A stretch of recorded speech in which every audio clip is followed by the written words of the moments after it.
What's up, everyone? Finally back here in the Philippines after a long month of travel.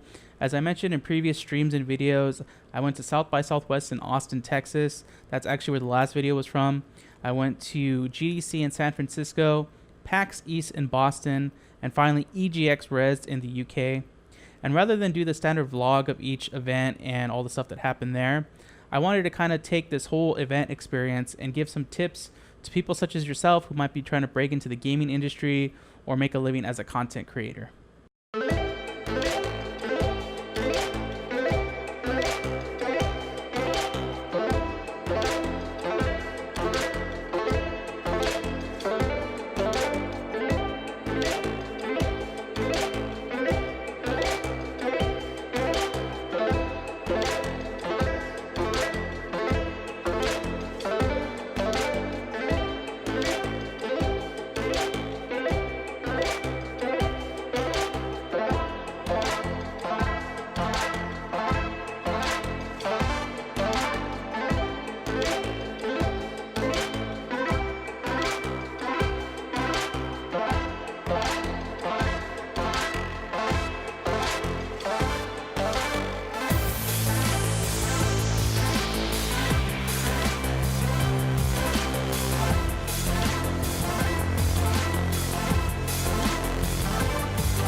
Now, the first tip you probably hear in a lot of other videos, which is to make sure that you come with business cards. Now, business cards probably seem pretty antiquated with social media where it's so easy for people to find each other online.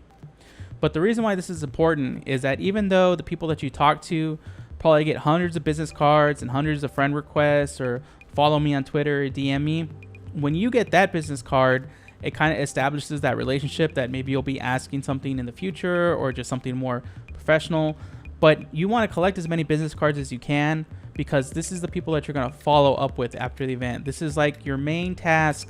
Once you've gotten back, rested a bit, gotten over the jet lag, you're going to want to organize your business cards. Hopefully, maybe you've even written some notes on the cards to remind you about who the person is, what the company does, what you're going to be asking them for. And then you're going to want to send those emails out. You're going to want to say, hey, you know, I met you at this party or I met you at this booth. Like I said, I'm a streamer. I'm a content creator. Do you have any game codes? I'm really interested in your game. I played every game in the series. I love your mice. I love your keyboards. Whatever interest you have with this business, you want to follow up with them on this card because I guarantee you they're probably going to come back with tons of cards. Maybe you stood out, maybe you didn't, but it's very unlikely that they're actually going to reach out to you. It's more important for you to basically re-up the thread with them and make sure they remember who you are and know what you're going to ask them for.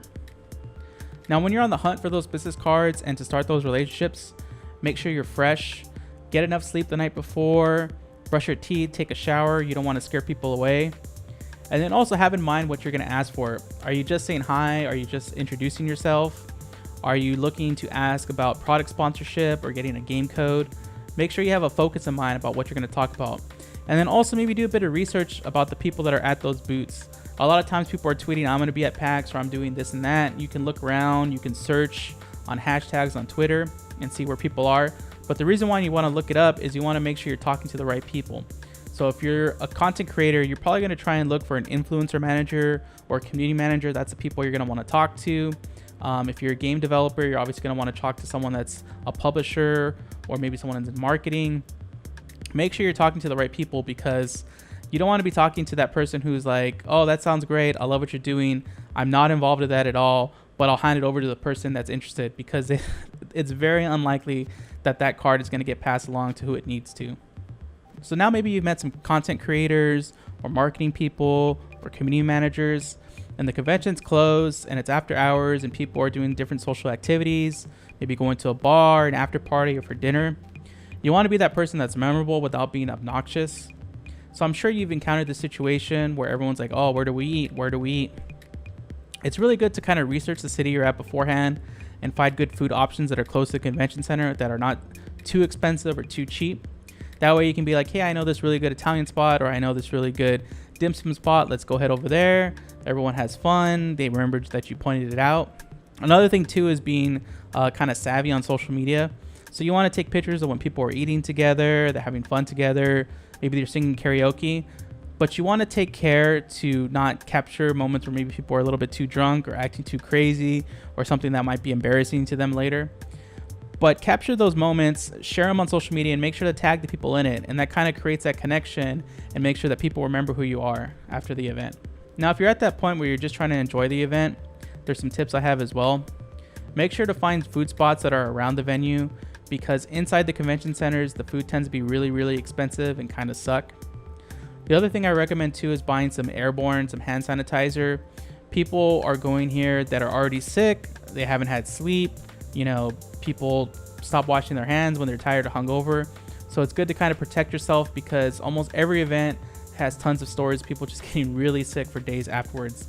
And that sucks, especially if you got to go to work the next day. So the final tip is to make sure that you pack light in case you want to get a bunch of souvenirs or swag. That way you can fit it into your luggage comfortably and you can have a nice flight or car ride back. So this next set of tips is for people who are going to events that are outside the countries that they're from. The first tip is dealing with different power outlets and voltages in different countries. Now, different countries have different types of power outlets, different types of prong setups and sizes, so you'll need to buy those converters. The other is voltages. Now, most of your stuff like cell phones and laptops have universal power supplies, so they can work with different voltages. But things like razors or clippers or sometimes even blow dryers will only do like 110 or 240. So make sure to check that before you take them with you. The good thing is most hotels offer razors or blow dryers inside the room, or they'll offer it at their concierge desk. Speaking of power, another device that I recommend bringing is a power strip, especially one that can work in a bunch of different countries. Hotels are notorious for not having too many power outlets for your devices. And also, you don't have to buy as many different of those plug converters. You can just buy one for the power strip and then plug everything into it. Another thing I know a lot of people get stressed out about is dealing with foreign currency. If they should exchange it at their bank, if they should exchange it at the airport. I found the easiest method is just using an ATM. If you let your bank know in advance, you can use your card at any ATM pretty much like normal. Usually there's like a slight fee, and the exchange rate is actually pretty good most of the time. Now, when it comes to finding your way around the city, make sure that you can either use a foreign SIM card in your phone if it's unlocked, or if your phone has some type of fair roaming plan. That way you can see the maps and figure your way out. Also, make sure to research the ride sharing options. Not every country uses Uber. Some have their own form of Uber, such as in Southeast Asia, we use Grab instead of Uber. And also make sure to research the public transportation.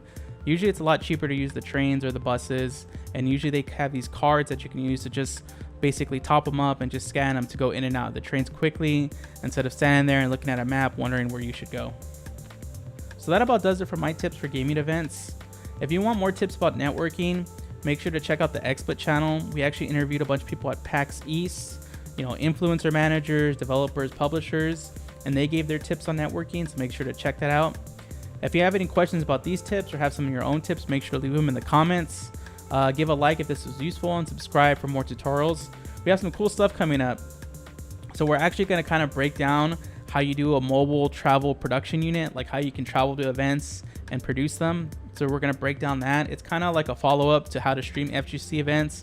Like I explained the equipment in the first video, and this next video is going to explain, how you can travel and, minimize weight and expenses. And then following that, I think I'm going to do a video on capture cards, basically a beginner's guide.